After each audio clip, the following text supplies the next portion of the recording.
Hi, I'm Kison Patel, CEO and founder of M&A Science. Joining me today is Jim Buckley, Vice President of Mergers and Acquisitions, Integration at VMware. This is actually a continuation of our conversation about M&A integration. If you didn't catch the first interview, I recommend you catch up on that. Today, we're going to continue that discussion and talk about the integration management approach. Jim, can we kick things off since we may have some new listeners with an abbreviated version of your background? Sure, absolutely. Good morning, good afternoon, good evening, everybody. So I've been doing M&A for about 25 years. I kind of backed into it being a finance and ops guy. As TJ and Kison stated, I'm currently at VMware. It's my second trip through VMware. I'm a boomerang. But I've done M&A at Microsoft, Mentor Graphics, PayPal. I've been around the block a few times. I earned all these white hairs. And hopefully we'll get to some of that in the conversation today. I like the earning the white hairs. Now I'm looking forward to mine. I That's not always a universal truth for everybody. There you go. Well, let's kick things off. How do you make integration simple? You start simple. I think my experience, including my own personal experience and the teams that I've built and practices I've built around integration, I think our comfort zone is in the details. We get very tactical very quickly, and I've learned the hard way. And over many years, many transactions, you got to keep people at the big picture for as long as possible to make sure everybody gets it and can move forward in unison. It sounds simple. And it's not, I think like many things, keeping things simple is actually really hard to do. I think it's harder to do than let it just morph into complicated whatever's out of the gate. But that tends to be a lot of what we do for a living and our passion. We love complicated, gnarly things. And the sooner we're there, the better off we are. Yeah, I want to unpack this because this is where we left our last interview, where we talked about humans' nature to complicate things. And that's one of the keys you mentioned, integration, was trying to keep things as simple as you can, since people are naturally going to complicate it. Yeah, and I've used the analogy, and I honestly can't attribute this to where I heard it or the person that I heard it from, because I'm pretty confident I didn't come up with this. But I like the view of the boulder, rock, pebble, with the boulder being the strategy, the big problem you're trying to solve. The rocks being when you start to unpack or break down the strategy into deliverables, the work, integration budgets, timelines, projects, micro projects within projects. And that's where and eventually you get to the pebbles, which is just the people that love to live in the pebbles are the ones that scare me the most, because they're like looking at everything through such a finite lens. And again, I endeavor in my work and in talks like this, keep things at the boulder level for as long as possible to make sure people get it. Because if you don't start out aligned, stuff breaks really quickly, and in some cases, very expensively. How do you keep that alignment? Because you got a good point here. Here's strategy, this big picture, and then more times than not, we hear about it. It fizzles, and then people are looking at this little pebble. Yeah, again, it is amazing. I think if anybody on this podcast can relate, you sort of like really start to realize, like, oh God, yeah, even I do that. I didn't really realize I did that. That's what I've been doing. Oh no. The thing, I love to talk, clearly, but I don't love to write. I'm a horrible writer. And let me unpack this for a minute. When I started at Microsoft, 2 weeks after I started, our new CFO started, a guy named Chris Liddell, who was at International Paper. He was from New Zealand, an amazing CFO, global, but not out of high tech, right? International Paper is clearly a different space. He was from New Zealand. He was the head of the New Zealand Rugby Union. So I was always afraid if we kind of mess things up, he was going to call like the All Blacks and have them come assault us and take us to task. You guys want to go play rugby just for fun? No, that could hurt. But Chris's view of how he liked to be communicated to, and this is really the thread. The thread is, how do you keep things simple? It's like, you communicate, you talk to people. This is what, no, you're getting too detailed. Go back up, undouble click. So Chris's approach was he never wanted to see a deck presented to him around a deal that was more than 5 slides, more than 5 bullets per slide, or more than 5 words per bullet. So 5 by 5 by 5. And I have obnoxiously tried to adhere to that while I was at Microsoft and since I've worked at Microsoft. Literally, we would go in to review deals and integration plans with Chris on some cases very, very, very large transactions, and including a bunch of large transactions.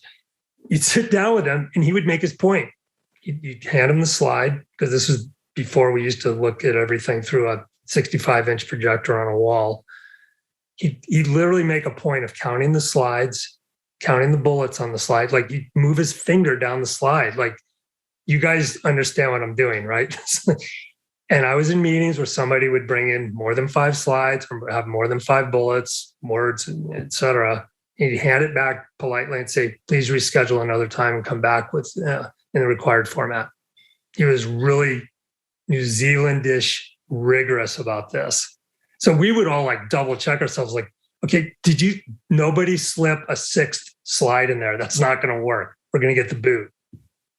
And so I think it's all about communication, and it needs to be communicated simply. What's the strategy? How does your work hang off the strategy? No.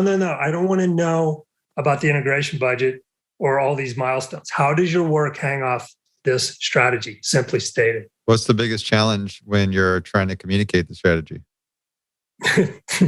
is making sure people understand it. I think it's, there's my experience with well-drafted strategies is that they too are simple. Again, strategies are basically, in my experience, problem solving. What problem are we trying to solve with this strategy? I think it's that simple. I think there are, I'll be very generic here for obvious reasons, but there are firms out there that feel like they're paid by the slide and that they're paid to make the thing so freaking complicated that nobody gets it. A quick story. I worked on I was the only integration person that was part of the team that was looking to acquire Yahoo while we were at Microsoft. I was the most junior person. Doesn't mean I was the youngest, but I was the most junior person in the room. And we had presentations from several of the large consulting firms, and most of them came in with, something under 50 slides, because we requested under 50 slides. And when one firm came in, they literally had a hand truck with boxes of presentations, paper presentations to hand out to us, because they were too thick, too heavy to carry in by hand. And I was like, and many people can guess who that was, but I'll be polite. We're going back to the human nature part, because we overcomplicate things. I'm just thinking, first thing kicking off integration is to build a massive plan. It's just the nature of it. We get asked all the time, I need a template. Where's your integration template, playbooks? Well, how do you counter that? Because I feel like that's just the first formality that comes up. Let's create this checklist, a giant playbook on what the integration plan is going to look like and shape it as we go. Yeah, I think, again, and I did that early in my career when we were making presentations and building plans. It's like more was better. That was just kind of, it's sort of like thinking, I was a former finance guy, wasn't very good at it. But I mean, you used to think like, if it's in Excel, it's got to be right. So, I don't think I'm the only one that thinks that, even though I've learned that that's no longer the truth. But I think that people think, okay, I need more milestones to hang the next step in each one of the work streams off of. Like, well, no, but that's not true. So I think the way I've learned, and I drive my teams to effectively manage the build out of an integration plan, is like, start at the end. What does done look like? When we're going to go around and say, we finished, we completed the integration plan, what does that look like? And can you explain it? And then you work your way, what I call, to the left in the process. Go to then the milestone just prior to that end state, the done state. And then you move another step left and another step left. And eventually it gets to, the reason this is important is because nobody early in the deal is going to have 1,000-line checklist to define done, because you're asking them, what does done look like? What does it look like? What does the finished product look like? And nobody's going to have 1,000 lines. They're going to have a big idea in their mind that they need to communicate, which by definition should be really, really simple. And then as you back up through the process, you can start to go from 1 to 5 to 10 to 30 to 100 to 500 to however many rows people need. But I don't ever ask people, I don't ever want to see that body of work. That to me, that's not, tell me what your milestones are, which is the macro level of all those sub checklists. And is it in the right order? Have you identified the interdependencies? Have you identified the resources needed to accomplish it? And is it bought off on by the business that's responsible for the acquisition? And I mean, again, it's simple, simple, simple. You got to keep it simple for as long as possible, because otherwise people go, yeah, but on Thursday, the 23rd of November at 5 p.m., we're going to do. And I'm like, I don't care about that. I do not care. That's irrelevant to me. What is the milestone that's driving you to do that work? And what are the interdependencies of that milestone with the other milestones? And that's what you actually do. You'll have your integration leads talk through the end state and then work backwards and talk through the milestones they're going to go through to achieve that end state. Yeah. And the really telling point, Kison, is when somebody actually is rigorously gut level honest and they go, I don't know what done looks like for my work. I need help. It's the people that pretend to know what it looks like, because most people actually don't know what done looks like. They can sit there and say, well, all the employees are onboarded. They all have payroll. They all have computers. There's 6 different IP or product milestones. It's like, okay, independently, all that makes sense. How does it all work together? Do we have all the right developers to achieve those milestones, which is both a people work stream and a product work stream? Have those 2 work streams talk to each other? Well, no, but I just know that's what needs to happen. Really? You do? Well, why aren't you the CEO of some big company somewhere? Because clearly you're a lot smarter than the rest of us. And it's really easy to kind of like, okay, I understand you want to be right, but let's go slow, double click back up. And we're like, how does your work hang off the strategy? How does this support the strategic rationale as you identify what your work looks like at the end state and what done looks like? Can you go from strategic rationale to done and back again? And that's when their eyes start rolling back in their head. And they're like, oh, called my bluff. Yep. You know what? I don't know. I need help. That makes a lot of sense. Are there any other exercises you do to keep that alignment to the big picture and what the drivers of the deal are? Yeah, there's some simple things actually that we do. One, I try to stay out of the way because I don't want to, because I have a tendency, like I'll weigh in. So I don't want to be in the mix of the work. I trust my team to do the right thing the right way, but then review with them every week. Like, where are you at in your process? Where are you at in your process? You said you were going to be done by this date. Let's look at it before you're done to make sure you're going down the right path. So there's that. And then I think the other thing too is ensuring that they're talking. I don't want to be in the meetings, but are you talking to all the functions and team members that you have interdependencies with? Because the interdependencies are what will break things. If everything just goes down a skinny little bowling alley, but doesn't connect to the other bowling alleys, then you just end up with pins at the end of your work stream knocked over, but you don't know that they fell in the right order. Did you need to knock all of them down? Did you need to knock any of them down? Because you might come back and say, you know what, there's no there. I actually don't need to do anything. I don't need to be part of this. And that to me is when that's the brilliant insight when that happens. And people go, you know what, you guys actually don't need me. Well, we thought we did. Why don't we need you? Because this body of work, whatever it is, it's not part of what done looks like. I don't need to be involved. Doesn't happen often, but there's a recognition there of somebody that really knows what the work is. No, one of the things we talked about was frameworks. We kind of contrasted between playbooks, which essentially are inevitable. They're going to be created. but having frameworks, we have some thoughts around that. I am not a fan of playbooks. I played a little bit, and when I say that, I mean very little Division III football when I was in college at a little Jesuit school in California. If I stood up, most people would say, "How did you not die playing football?" Because I'm like 158 pounds, dripping wet, and I wasn't much bigger when I played. There's a playbook for sports, right? And then those are needed, right? There's a playbook for M&A. It's clearly needed.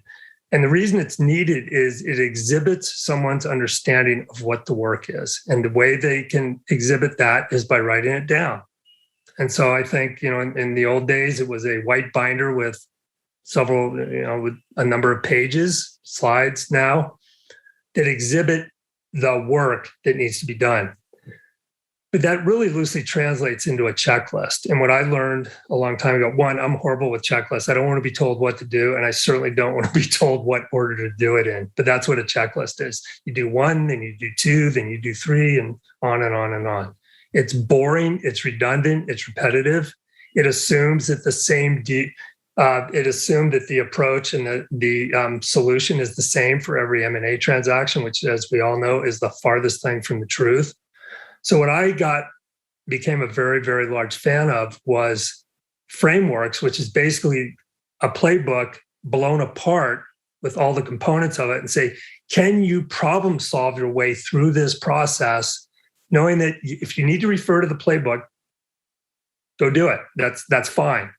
But really what I need is problem solvers, critical thinking skills from a body of integration experts, pros, they can problem solve their way through the process. But there's a framework, which is a little bit like, for those of you that have kids, like don't draw outside the lines kind of thing, although I'm a huge fan of drawing outside the lines, because I think I like that kind of thinking, like pressure tests, like, well, why won't this work? I think this will work. I want the opportunity to go make this work. Well, it's outside the lines.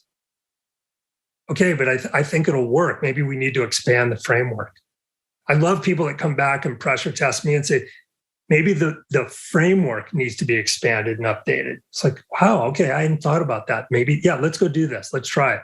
As long as we don't break anything material, we'll figure out if it works. But frameworks are a way to get people to problem solve their way through an integration process versus just following a checklist, which just suggests I do one, then I do two, and then I do three. And the counter when people come back with that, but I'm more comfortable in a checklist process. Like, what happens? Explain to me what happens when you don't have to do number 5. And the silence is deafening. It's like, do I just go to 6? What if you don't have to do 6 after you figure out you don't have to do 5? Do I go to 7? It's really kind of an interesting discussion. I like where we're going with this because we're starting off really simple. We're sort of letting things naturally progress and the plans shape and form as they're needed. We're checking and getting the alignment with making sure the end state's in mind and clarity on the milestones. What types of frameworks? Like, what does this look like? Are there a bunch of scattered frameworks for a bunch of situations, or are there just a couple of core things? So what it's kind of distilled down to for me and my team, actually, it's interesting. I incorporated this when I started VMware in 2010, and it's something that a number of us did integration work at Microsoft came up with in my time at Microsoft prior to VMware the first time. And I found that when I came back in 2019, it was still in existence, which suggested to me that it worked. And what it is this 4-box scenario that addresses, so it's the integration plan of record, but it's based on the business plan of record. So we asked the business to fill this out as well early in the process. And it is, what are you going to do with the people? What are you going to do with go-to-market? What are you going to do with the infrastructure? And then literally the last one is, what are you going to do with anything else that's left over? And, actually, the other one is G&A, basically, is what's left over, right? Back office stuff. And the business plan of record is like we want all the people, we don't want all the people, we just want the engineers, or whatever the business thinks they need. Same with go to market. If there's revenue generating employees, which is both people and go to market, how are you going to sell? Where are you going to sell? What are you going to sell? And then the R&D bucket is the product part, the IP part, and then G&A is basically how you're going to support the other three. So the business needs to tell us. It's not an integration plan. It's really, what's interesting is if I don't give them the sneak peek, the business, meaning the deal exec or their proxy, it's literally, tell me what you're going to do in these 4 areas, and it's got to hang off the strategic rationale. So go back to the simple statement that says, this is why we're doing this deal, and this is what it solves for us as the acquirer. And then they fill in these 4 boxes, and it has to hang off the strategic rationale. It's really easy to see when it doesn't. If they just give you the same boilerplate kind of BS answer every single time, you're like, that's different than what the strategic rationale suggests is the problem we're trying to solve.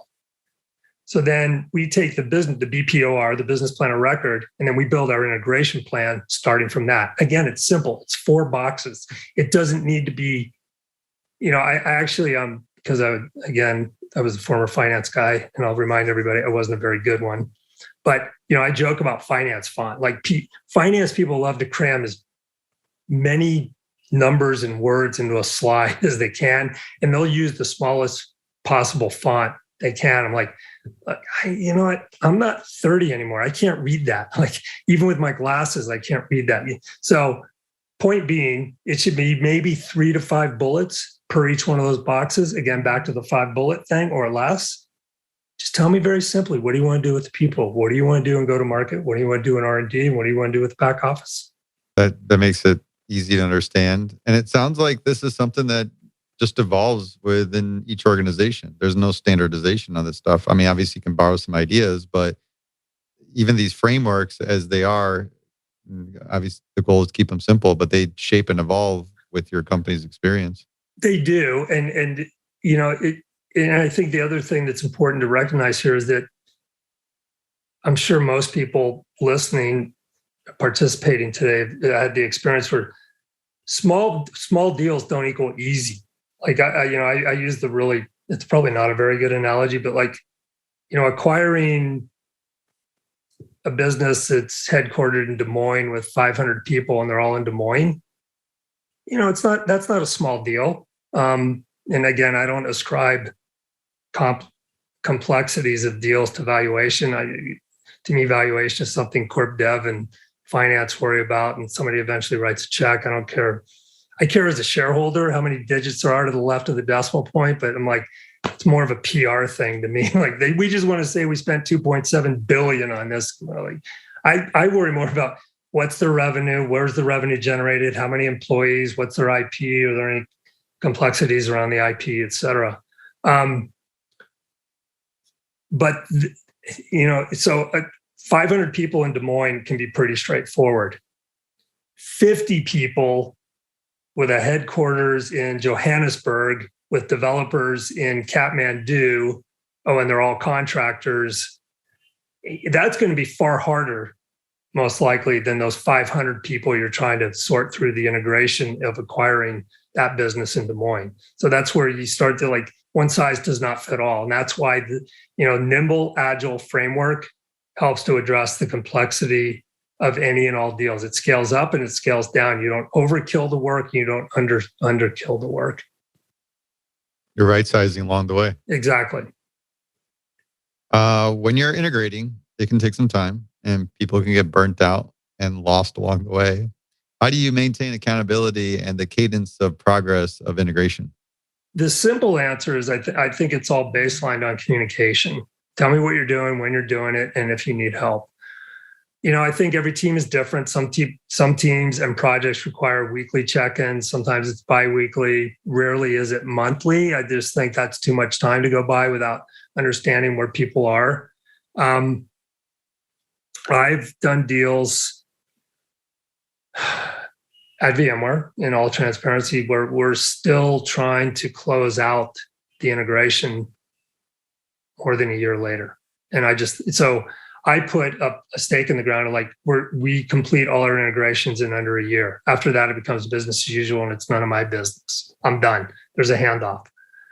I think people it's easy to get a little complacent because of burnout. Like it's just, this isn't easy work. If you ask people to spend all their synapses on complicated problem solving, that's not easy work if they're doing it right. Problem solving should be a challenge. If it was easy, I wouldn't call it problem solving. It's like I went to some textbook and got the answer. That's how I did it. It's like, okay, that's pretty good problem solving. If the answer was already written somewhere, go leverage it. Like I think, copy paste is not overrated. There's a lot to be said for people that have gone down this path before. And if the answer if the success factor already exists, use it. And, you don't have to come up with something new. But I do think checking in with people, not only to see where they are in the process, but also listening to how they communicate their work. I think it becomes pretty obvious for a good manager to recognize like they're kind of, they've burned all the matches in their matchbook. They're a little bit baked. And now do I keep pushing them or do I say, let's take our foot off the gas for a little bit? And I've done that in the past. Like, you know what? I'm going to the execs. We're taking a week away from this project. Everybody step away completely. Not telling you to take vacation, but no work is going to happen on this project. And that's not an easy discussion to have because, they're like, well, you spent, $100 million and we need to get going. It's like, we're not going to get any realization out of the synergies, top line or bottom line, if the team just burns out and leaves. So this is the right thing to do. So I'm doing it. Big on communication and keep it balanced, keep it reasonable.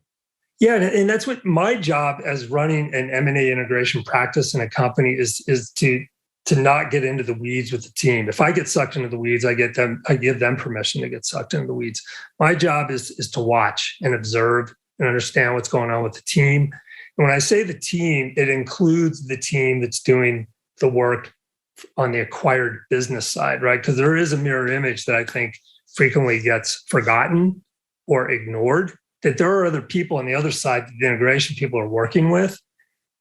And, we don't always give them credit for the amount of stress in their life. Like they're either just about to get acquired or have been acquired.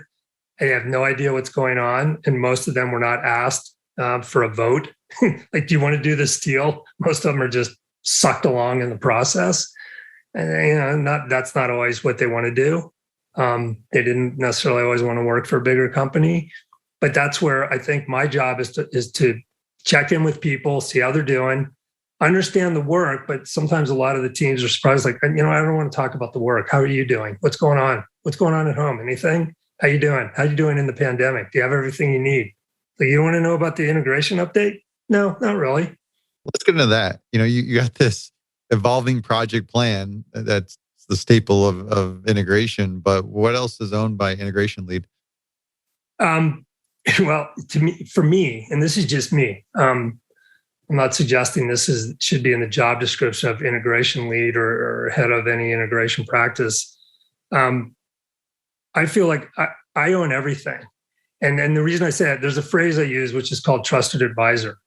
And when we do a deal, I'll just say a material deal, the CEO, the CFO, the COO, the head of sales, they're all looking to me. I don't like the term one throat to choke, although I use it a lot because I don't know. There's a visual there that sort of probably isn't really appropriate, I think. But I do think trusted advisors, like, do you trust me to drive the right outcome? Yes or no? If no, what do I need to do to gain your trust? And again, that trusted advisor role plays on both sides of the equation. I also need the to-be acquired company's executive team and employee base to trust that I'm driving the best possible outcome for them as well. But really, my job, trusted advisors really would live in Switzerland, right? Their job is to just be semi-agnostic. Like, yes, I get paid by VMware. That's my responsibility, is to support the deal rationale, the executive team, the shareholders from VMware. But my job really is to make sure the right outcome is driven and achieved. And sometimes that means going back to the execs at VMware, like, you know what, we were wrong. That initial assumption was wrong. We should not do that. And sometimes that also comes from the to be acquired execs are like, you know what, you guys didn't ask all the right questions in due diligence. Did you know that we, and then whatever follows after that, that helps inform the process, and that can change the integration planning approach on the acquirer's side. And then people are like, but where did that come from? That wasn't in the initial assumption. It's like, no, but it's new information and it's right. So again, the job is to be a trusted advisor and drive the right outcome. I like that view a lot. What about this thing called change management? Who owns that? Everybody. I know that there's a lot of companies that have change management as a function, and either at the corporate or enterprise level or in certain functions. I've drank that Kool-Aid in the past, but over the last, I'd say probably 10 years, what my view is that change management is part of everybody's job.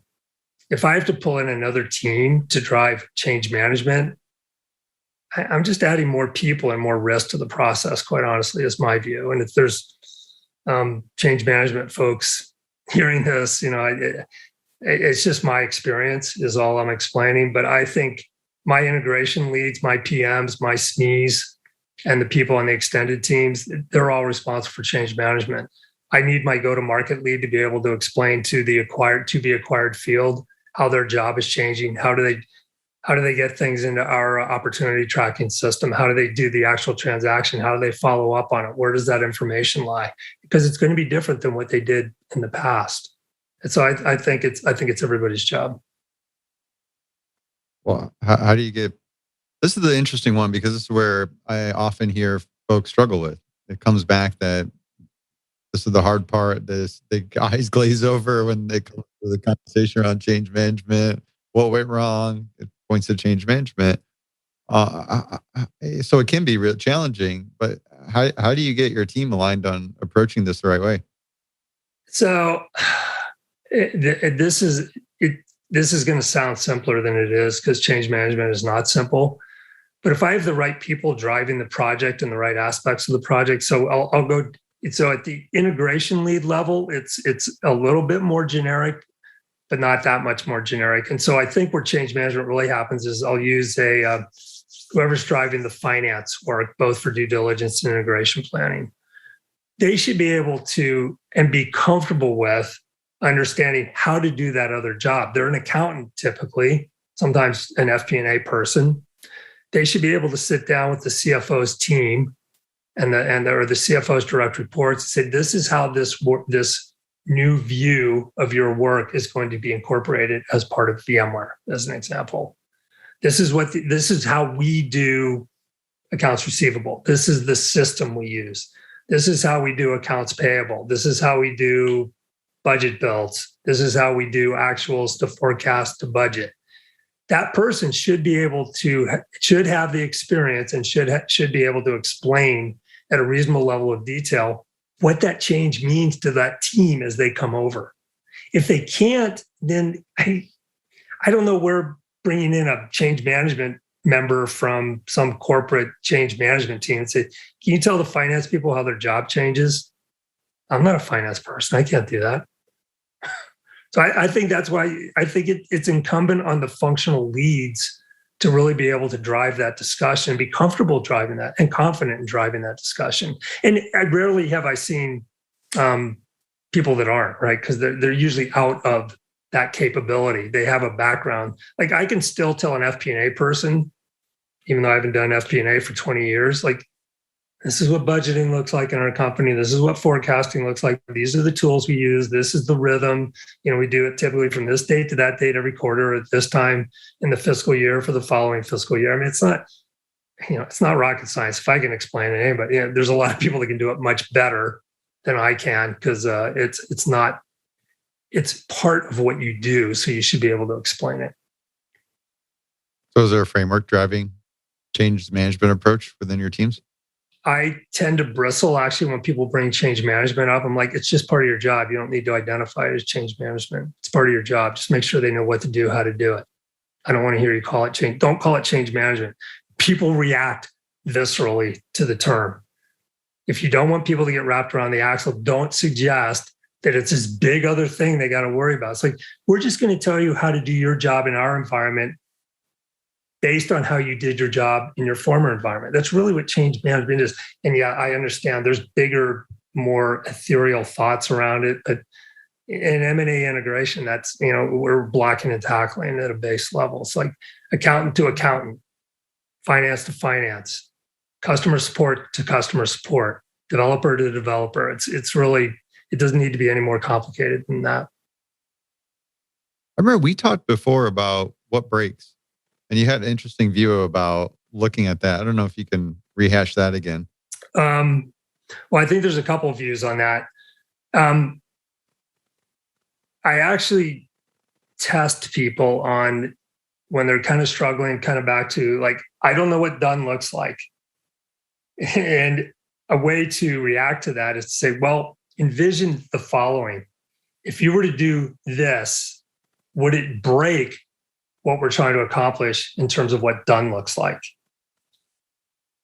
And it's actually not a really it's actually a really simple way to think about it. If one chooses to look at it too detailed, they'll never get to the answer, because again, they'll be in the middle of the problem, not at the beginning of the problem. But I ask people all the time, like, what breaks if you do that? And because it's a really simple question that typically has a very simple answer. And sometimes the answer is, I don't know yet. I don't know what breaks if we do this. And the breaking is things like, if we go down this integration plan or this specific work stream, does anything break in terms of the asset or the company that we acquired? Culture is a really good example of something that can break from one company to another. Like, I've acquired companies, Microsoft was, everybody just assumed they were being acquired by the Borg. I go back to the old Star Wars analogy. It's like, thou shalt just, you're going to drink all this Kool-Aid. And if you don't like it, that's your problem. It wasn't a very elegant discussion. Typically, it was sort of kind of abrasive and abusive. But that was Microsoft, 15, 20 years ago. It's not Microsoft today with Satya running it, which is complete breath of fresh air. I don't exactly miss the days of being in deal meetings with Mr. Ballmer spitting all over all of us as he gets all wound up over what we're breaking in the process. But I think you can go down any work stream and say, okay, if I do this, does anything break if I do this next thing? It's pretty simple, like yes or no. It's binary. There's no sort of. Well, it sort of breaks. Well, no, what does that mean? When you break a bone, you either break it or you don't break it. Well, maybe you fracture it, but that might be different. But I'm not a doctor. So I think it's a really easy way to test people, and not in a way to show them as being not exposing them, but saying, look, let's think about this simply. Let's go back to our approach is simple until it's not, because it self-complicates. So let's limit the self-complication for as long as possible.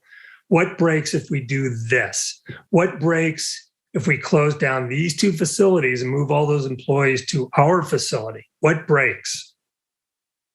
Yeah, it's really, I mean, I've been doing it for a while, so it's not a complicated discussion for me. But if people tend to not think of it that way, it could be a little bit like, I don't really get that. What do you mean breaks? Like, doesn't work? I think it clarifies preserving value ultimately when you start looking at that and think about the importance of it as well. The two things that we talked about previously that were critical to getting integration right was around the employee experience and customer experience. Can we expand on that a little bit? Yeah, we can. Yeah, and by expanding, it actually means not expanding. And what I mean by that is, right? Because it's really, so there's one quick story. So when I was at Microsoft, I actually challenged the execs, corp dev execs, CFO at the time, which is post Chris Liddell and his 5x5x5. I went to them and said, you know what? I would appreciate the opportunity to run a deal with no more than 10 people all up. And I want to run at Microsoft, the integration lead ran confirmatory due diligence, which is largely contrary to most practices, M&A practices, usually corp dev that runs it and or legal. I said, I want to run a deal. It doesn't have to be huge, but I don't want to do some little acqui-hire deal. No more than 10 people all up. And I want to run due diligence with no more than 2 pages of due diligence questions. I said, and I can guarantee you that I'll be able to get that over the line. They didn't believe me. Maybe it was a little brash. I was confident I could do it. And because I knew who my 9 colleagues needed to be to get it over the line. I think the days of, due diligence checklists with 300, 400, 500, 600 questions, you're starting to get into spaces where you might think you need that information, but rarely do you ever go back and look at it again, which is kind of the litmus test. It's like, why did I need that answer? And the reason I think from a due diligence perspective, and this does feed into the 2 chevrons, if you will, for sort of a visual around employees and go-to-market or customer experience. Most due diligence is about the follow-up discussion around the how to the answer they provided. When you ask a question and get an answer, it's binary, right? Ask a question, get an answer. In many cases, the way to really unpack that answer is like, well, how do you ask somebody in the field, and maybe it's the head of sales, how do you sell? That's the only question. And that was actually one of the questions I put on it. How do you sell? What do you mean, how do I sell? How do you sell? I'm not giving you no more words. How do you sell? 4 words, very question mark. And once you kind of got over that hurdle, man, you got the equivalent of 500 questions answered. Because they're like, oh, well, we start with the leads and then we follow up with the leads and then we contact the customer and then we go talk to them. It's like, this is what our technology does. This is what our product does. And then this, okay, so you take the lead and then you get to an opportunity. So how do you unpack the opportunity? What is the opportunity? And you get all the answers in like a 30-minute answer, and you don't have to sit there and put 500 questions in front of somebody. So the way that reverts back to your question is there are 2 things you have to get right in integration. And it doesn't mean you don't have to get the rest of them right. But if you get these 2 wrong, the rest of it does not matter. You need to drive the right customer experience, meaning customers equal revenue. At the end of the day, that's the equation, right? You put the equal sign in between customer and revenue. So what do you do to drive revenue? Well, you engage customers. How do you engage customers? But that has to happen after. How do you drive a successful employee experience? Because if you have salespeople or employees, if they don't like the process, they don't like their commissions, they don't like their quota, they don't like the technology or products they're selling, your revenue gets impacted because they're going to leave. They're not going to want to stay. So the employee experience is really, and I'm not just talking about HR. And when I say employee experience, it's like, do they like their new job? Do they know how to be successful in their new job? Didn't say change management, but that's what change management is. This is how you're successful in your new job. You don't call it change management. You call it success. Like people get into that. Like change management sounds like something out of an HBR article. And you're like, oh God, I didn't read that one. Damn it. I'm sorry. What does success look like? Everybody can talk about success. You don't have to go reading a bunch of online stuff. It's like, what does success look like for you in this job as part of this company? So you get this big, you can double click your way from the employee experience pretty quickly, pretty deeply. But again, you got to start simple. This goes back to I'm just such a huge fan of start simple, stay simple as long as possible.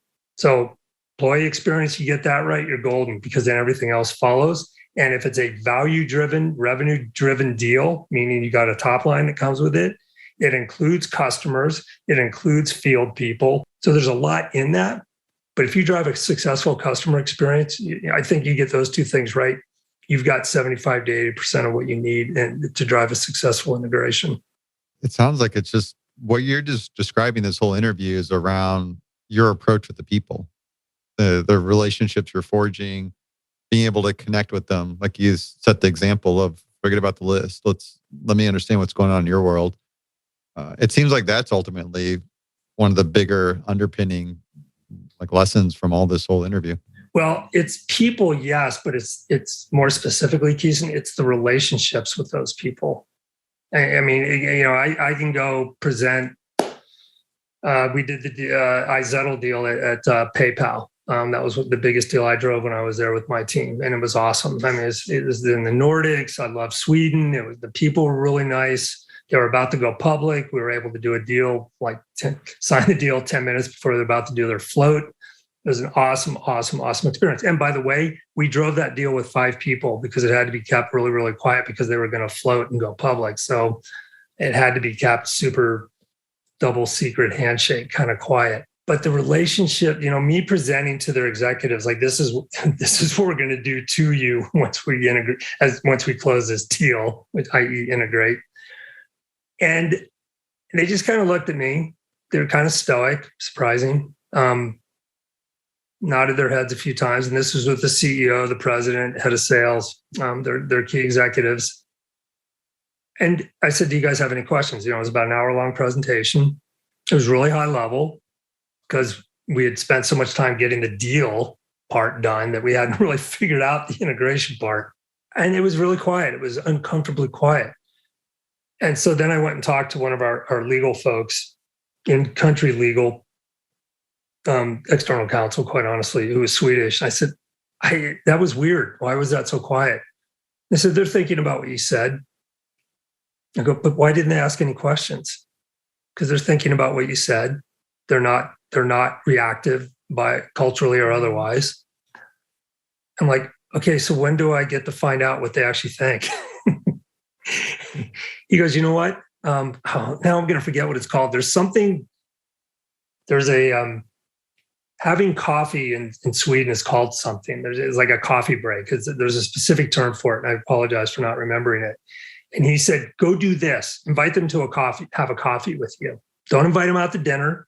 Don't invite them out for a beer. Just go have coffee with them. So I did that with each one of them. All of a sudden, I got all the questions. And why? Because I was building the relationship. When they sat down and realized I wasn't just this guy that was just there to ramrod their company into our company, and they got to know me as a person and that I was their trusted advisor. Like, if you guys have questions about things, don't go to the execs, come to me. Use me as the first filter. And I'll tell you what at least I think would happen if you ask that question, what the answer might be. And maybe you don't have to go ask the question. And so once they got comfortable with it and they asked me the questions, literally to a person, and I had coffee with every single one of them individually from that meeting, I was like, we'd been buddies for forever.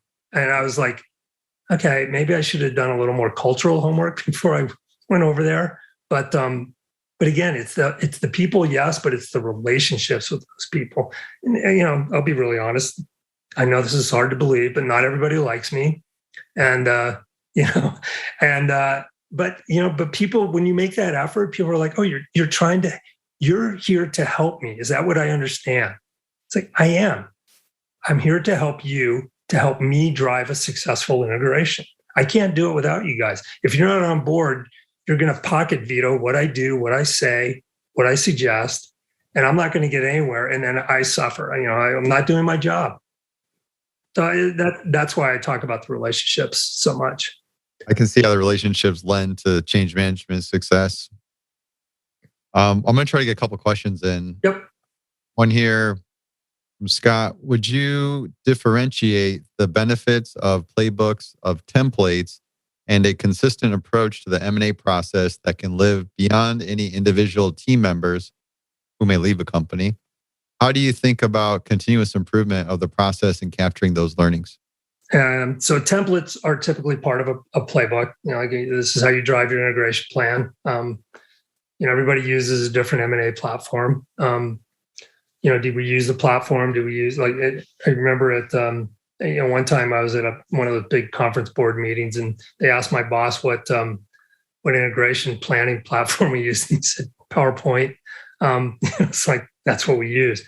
But I think the real answer to the question is you take those learnings via postmortem. What worked, what didn't work. I think it's that simple. Yeah, and you feed that back into the knowledge base but it doesn't have to be back into the playbook. Like we have a SharePoint site where we have all our postmortems from all our deals where we've done postmortems, and we don't do them on every deal. And they're there for people to go look at. And you sit there and you kind of, that the deal I'm working on today kind of looks like that deal from a size and complexity perspective. So you go back and read the postmortem, and it's this summary view of really what worked, what didn't work, and hopefully with suggestions of what would be done differently the next time. I like it. I got one question here that I know we sort of touched on in various ways. But Hannah's asking, what does a successful integration look like from your perspective? And maybe you can even open this up for just general advice to other integration practitioners. So I think a successful integration is when you have an agreed upon vision of what done looks like. And when I say done, and the reason it's got to be an agreed upon vision and then the resulting plan is that things like legal entity consolidation are never done in a year. Like sometimes those things take 2, 3, 4, 5 years because of regulatory issues, tax issues, whatever. If you incorporate that as part of your done definition of done, you're going to be working on that deal that entire time, which to me seems ridiculous. There's other people that can take that once the handshake happens as the acknowledgement and agreement of done. So again, defining what done looks like, and then having that final meeting with the business and all the key leadership that's been involved and say, this is what we said we would do. We've done it all. Do you have any questions? And then you have virtual handshake or physical handshake. And that's what a successful integration looks like. But that the difference is what wasn't asked is successful integration does not necessarily suggest successful deal, which is a whole different ball of wax that we won't get into here. But I just want to make sure it's a great way to ask the question because it's very specific. Save that for another interview. And that's not me in that interview, by the way.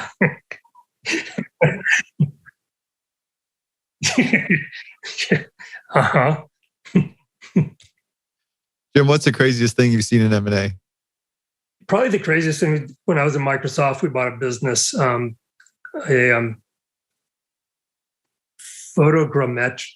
photogrammetric business in Boulder, Colorado. And if you can phonetically sound out photogrammetric, you can go look it up. For me to explain it would be an abuse of the technology. But basically, it's those tiles you see, like when you look at Google Maps or Bing Maps or some mapping technology, and sometimes your internet connection is slow and you see the tiles that build up. Photogrammetric technology is the ability for an algorithm to stitch together the data that's building those tiles together so it looks like a unified view. And don't confuse me with somebody that actually understands that, because I just read that somewhere and can say it. So we did a deal there. It wasn't a huge deal. And we were going through due diligence, and there was a few last remaining items that they had been holding back. And they were significant in terms of materiality and getting the responses to these questions. And I had to go to the CEO and said, look, we're about to close this deal. These 3 questions are still outstanding. We're not doing this deal if you don't give me the answers to those tonight and give us time to look at this and still hit our close deadline. And he goes, you know what, we're close enough. We just need to be done. And this was like a $50 million deal, right? It wasn't huge. It was important, but it wasn't huge valuation wise. And he goes, well, I'm not going to give you those answers. I said, well, then we're not going to do the deal. He goes, you have the power to make that decision. I said, I have the power to inform the executives that can make the decision of what my input is. And my input would be that we not do this deal for the following reasons. And this guy was a double PhD from the JPL. Like, the rocket scientist thing is real. And this is where I learned it, was dealing with this. This guy ended up being a great guy, and we still stay in contact to this day. So he said, look, I'm going to talk to my CFO. I'll have an answer for you tomorrow. So I come back the next day, and he was like, we just want the deal to close. We'll figure this out later. I said, no. The crazy part of this was, I said, so I was coming from sea level. This was in Boulder, Colorado at altitude. I said, let's go outside and let's go on a walk.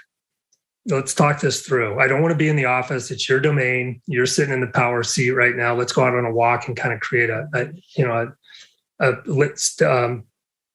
common ground.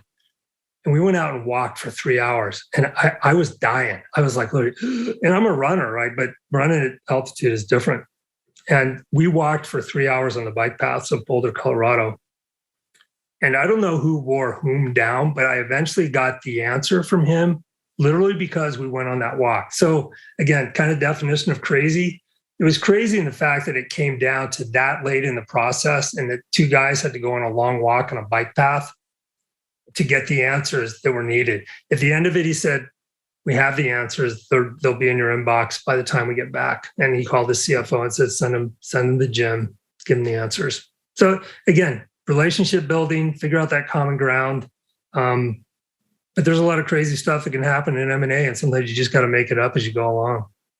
Yeah, geez, the variables and what it takes to get a deal done. Exactly. Go on a walk. Jim, I enjoyed the conversation. Thanks for the time today. Yeah, thank you. Thanks, Kison. I always love talking with you, and love the riffing back and forth. And hopefully the folks online got something out of this. Yeah, absolutely. My pleasure. And here's to the deal.